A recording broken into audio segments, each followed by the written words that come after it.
mga bossing? Happy Wednesday, live update sa garahe, no? So, nag-iimas lang tayo mga bossing para ready na sa mga walk-in. So, ito yung new catch natin kagabi mga boss, ang ating Hyundai i10 sa mga naghanap ng compact car or hatchback kung tawagin. Hyundai i10 2009, automatic transmission, registered. Sobrang lamig ng aircon, smooth shifting. So, 210k lang to, negotiable pa. Pwede nyo tawaran sa garahe yan. Still available ang ating poging Toyota Innova mga boss. Para sa mga nagre-request ng interior daw. Flex interior ng ating Toyota Innova. Pakita muna natin saan nila. Ayan, dinidetail di Justin. So G-variant to mga bossing. Leather seat interior. Mga boss, napakaswabe niya no. Yan mga bossing. So buong buo yung dashboard niyan mga boss ha. Ayan, nilagyan lang ng previous owner ng cover. Wala lang. Para pag uminit mga boss, safe pa rin yung dashboard. Ma-prevent pa rin yung pagkasariwa niya. So, back seats. Pakita ko sa inyo. Leather seats yan mga bossing. Pwede tanggalin mga boss. Sariwa mga upuan niya. Nasipat ko na yan. Ayan yung sidings mga bossing. Sariwa, sidings. All working mga boss. All window properly working mga bossing ha. Then, flex kasi nyo sa likod.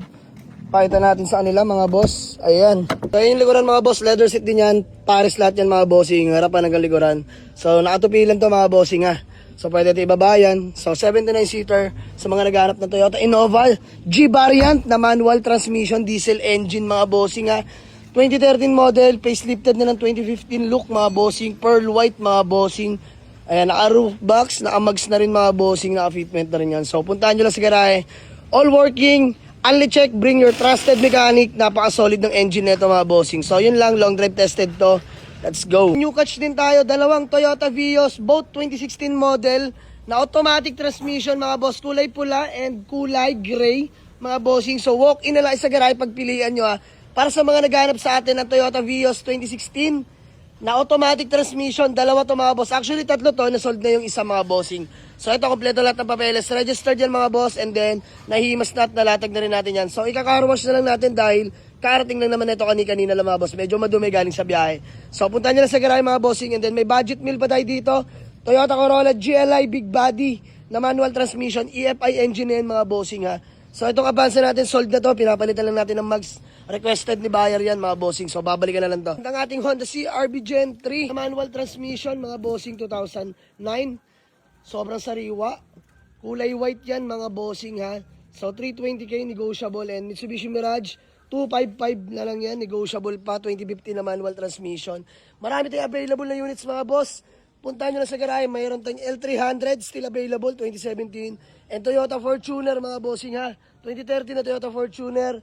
Isuzu Crosswind natin still available. And ang ating Hyundai Kona na 2019-2020 acquired mga bossing na automatic transmission, sobrang fresh nyan.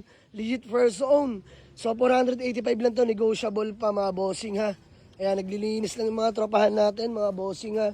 And Toyota Vios natin, new catch natin yan, Batman 2011 na manual transmission, mga bossing ha. 275 lang yan, negotiable pa, punta nyo lang sa garahe.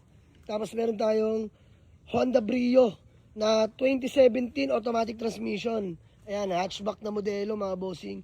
And still available ang ating Toyota Hilux na pick-up mga boss. So sa mga gusto mag-walk-in, Waze or pin nyo lang sa Google Map, Jam Alex Auto Garage, Palibaran 2, Dasmariñas, Cavite. Let's go!